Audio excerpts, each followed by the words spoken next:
नमस्ते सभी को। अक्सर लोग कहते हैं कि दमादम के साथ जाता है या सोरायसिस ऑटो इम्यून डिजीज होती है, लेकिन प्राकृतिक सिद्धांत को ठीक समझिए। आज एक शरीर है, एक रोग और होता है एक इलाज। होता है एक इलाज, पेट को साफ करो तुम, सबसे पहले कुछ दिन का उपवास करो तुम। इसी तरह से बहुत सारे चमत्कार हमारे यहाँ पे होते हैं प्राकृतिक चिकित्सा के अंदर।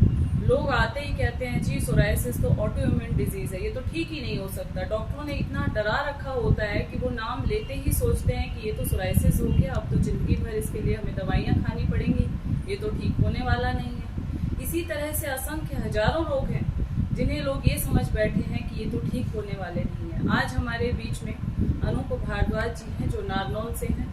लगभग 2.5-3 महीने पहले वो यहाँ कायाकल्प योग प्राकृतिक चिकित्सालय में आए थे और उनको सोरायसिस था। पूरे बदन के ऊपर बहुत बड़े बड़े पैचेस उनको थे और वो भी ये सोच बैठे थे कि अब तो ये ठीक होने वाला नहीं है। आज वो स्वयं बताएंगे कि उन्होंने कैसे योग और प्राकृतिक चिकित्सा से अपने जीवन को बदला। अनूप जी नमस्कार। नमस्कार। नमस्ते। मेरा नाम अनूप भारद्वाज है और मैं नारनौल क्षेत्र से बिलोंग करता हूँ। मुझे सन 2010 में सोरायसिस हो गया था और इस बीमारी को लेके मैं बड़ा परेशान था, मानसिक रूप से और शारीरिक रूप से दोनों से। मैंने जहाँ कहाँ जिसने जैसा बताया वैसे वैसे मैं सब जगह गया, पर मुझे टेम्परेरी रिलीफ मिलता रहा, परमानेंट मुझे इसका लाभ कभी नहीं मिल पाया। मैं अगर अब अपने बारे में बताऊं तो मैंने एलोपैथ, इवन आयुर्वेदा में और होम्योपैथ तीनों पद्धतियों में मैंने ट्राई किया, पर मैं 1-1.5 साल 2 साल ये दवाइयाँ लेने के बाद भी इस बीमारी से निजात मुझे मिल नहीं पाई। एलोपैथ में मैं एम्स में भी गया, डॉक्टर राम मलोहिया हॉस्पिटल्स में भी अच्छे टॉप क्लास डॉक्टरों से मैं मिला। तो उनका कहना तो यही था कि एलोपैथ के अंदर कि भैया इस बीमारी का इलाज है नहीं, ये नॉन क्योरेबल बीमारी है, बस हाँ इसको हम मैनेज कर सकते हैं। तो वो चीज़ एक इस उम्र में मैनेज वाली चीज़ मेरे को पची नहीं। मैंने कहा भाई मैनेज क्या करना है, बीमारी ठीक हो तो ही अच्छा, और मैनेज करके कब तक रखेंगे। पर मैंने टेम्परेरी रिलीफ के लिए तो अंग्रेज़ी दवाइयाँ खाई। कुछ दिनों तक मैं ठीक रहा जब तक दवाइयाँ चली, और उसमें भी दवाइयाँ ऐसी थी जो कि काफ़ी भयानक रूप दे देती थी शरीर में जब उनकी कुप्रभाव आता था। जैसे मैथ्रोटेक्स थी। मैथ्रोटेक्स ऐसी प्रॉब्लम थी, ऐसी एक ड्रग थी जिसको सोरायसिस में, कैंसर वाले डिजीज़ में भी लिया जाता है। वो मैथ्रोटेक्स के इंजेक्शंस में जब लेता था तो मैं टेम्परेरी तौर से बड़ा मेरे को फ़ायदा होता था, इंस्टेंट फ़ायदा मिलता था।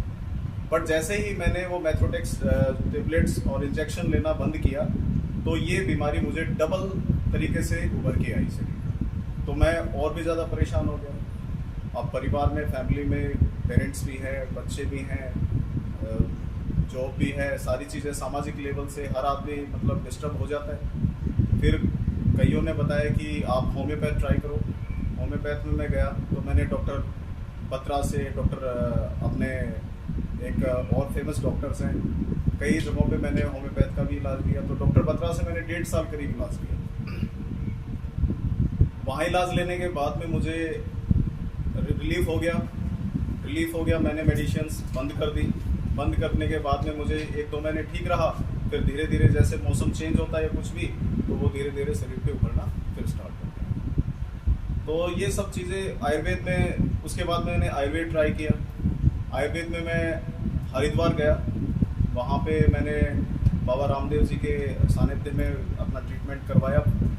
और मैं ये नहीं कहूँगा पद्धति सही नहीं है, आयुर्वेदा बहुत ही अच्छी पद्धति है, पर उसको अब न जाने क्या ऐसी समस्याएं थी। मैंने वहाँ पे 15-20 दिन में रहा। वहाँ पे मैंने पंचकर्मा वगैरह कराया। पंचकर्मा कराने के बाद में मैंने वहाँ मेडिसिन्स ली उसके बाद में आयुर्वेदा की, और इसको मैंने 6 महीने 7 महीने खाया। खाने के बाद में मैं बिल्कुल क्योर हो गया। क्योर होने के बाद में फिर 2-3 महीने 4 महीने गुजरे और ये समस्या धीरे धीरे कभी मेरे सर से आना थोड़ा थोड़ा शुरू हो गया। तो काफ़ी समय बीतने के बाद मुझे मेरे एक जानकार हैं जो कि यहीं सोना में रहते हैं। उन्होंने यहाँ काया क्लब सोना का एड्रेस बताया कि आप एक बार यहाँ जाके आप एक बार कोशिश करें, ये नेचुरोपैथी की जगह है, यहाँ पे लाइलाज बीमारियों का इलाज होता है। तो उनके रेफरेंस से मैं यहाँ पे आया और मिस्टर राघवेंद्र जी जो यहाँ पे संस्थापक हैं, इनसे मैं आके मिला, मैडम जी हैं, इनसे आके मिला। इन्होंने मुझे ये आश्वासन दिया और मुझे ये आश्वस्त किया कि ये बीमारी आपकी जड़ से चली जाएगी। शुरू में तो मुझे सही बताऊं तो विश्वास नहीं हुआ। शुरू में मुझे ऐसा लगा कि सभी लोग तो ऐसा कहते हैं, पर चलो अब सब जगह पे अब कुछ नहीं बचा तो अब लास्ट इसको कर लेते हैं। तो फिर मैंने ये मन में विश्वास करके और अपना ट्रीटमेंट यहाँ पे स्टार्ट किया। तो सबसे पहले जो मैडम का कहना ये था कि आप जो आपकी दिनचर्या थी उसको आप बिल्कुल चेंज कर दें, क्योंकि जो भी रोग है वो हमारे खान पान से, हमारी दिनचर्या से हमारे शरीर में आते हैं। तो मैंने इनके हिसाब से सारे रूल्स मैंने फॉलो किए। यहाँ पे मैं रुका, मैं एकोमोडेट हुआ, यहाँ पे सारी चीज़ों का मैंने मड बाथ मैंने लिया, एनिमाज लिया, कटी स्नान किया, जितनी भी थेरेपीज थी इनके अकॉर्डिंग इन्होंने मुझे करवाई। और एक हफ्ते के ट्रीटमेंट के बाद मैंने वो बैलेंस ट्रीटमेंट है वो मैंने अपने आप घर पे जाके किया। तो आज 3 महीने के बाद मैंने ये महसूस करता हूँ 3 महीने के बाद कि मेरा वेट जो जब मैं आया था तो मेरा 84 kg वेट था, जो कि मेरा आज वेट 74 है। 10 किलो मेरा वज़न कम है इस 2.5-3 महीने में। और मैं शरीर में काफ़ी स्फूर्ति, चुस्ती और बहुत ही मतलब अच्छा फील करता हूँ। काम में भी बड़ा मन लगता है, सुबह जल्दी उठना, शाम को टाइम से सोना, टाइम से खाना। और जो मेरी बीमारी थी डिजीज़, ये तो पता नहीं कहाँ चलेगी। मेरे जैसे हाथ पे ये पूरा हाथ भरा हुआ था, मैं आपको दिखाना चाहूँगा, जो कि आज पूरे हाथ पे ये बिल्कुल क्लियर है, बिल्कुल साफ हो चुका। ये दूसरा वाला हाथ है, ये भी मेरा बिल्कुल क्लियर है। तो 2.5-3 महीने में ये मेरे को मिरेकल हुआ है एक तरह से, और इससे मेरे को काफ़ी फ़ायदा हुआ है। और ये ट्रीटमेंट अभी भी, मतलब ये ट्रीटमेंट नहीं, दरअसल ये एक जीवन शैली है जो डॉक्टर साहब ने मेरे को मार्गदर्शन किया है इसके लिए। ये जीवन शैली है और ये अच्छी जीवन शैली है, और इनके मार्गदर्शन से इस जीवन शैली को अपनाकर इंसान अपनी सोराइसिस तो क्या, जो संसार में किसी तरीके के भी नॉन क्यूरेबल डिजीज़ हो उनको दूर कर सकता है। तो ये आज मैं बड़ा खुश हूँ और मैं तहे दिल से डॉक्टर साहब का धन्यवाद करता हूँ कि इनके मार्गदर्शन से, इनके सहयोग से आज मैं ऐसी घातक और दर्दनाक बीमारी से दूर हो गया। बहुत बहुत धन्यवाद डॉक्टर साहब। आप इसे यूट्यूब पे डालेंगे। धन्यवाद, धन्यवाद।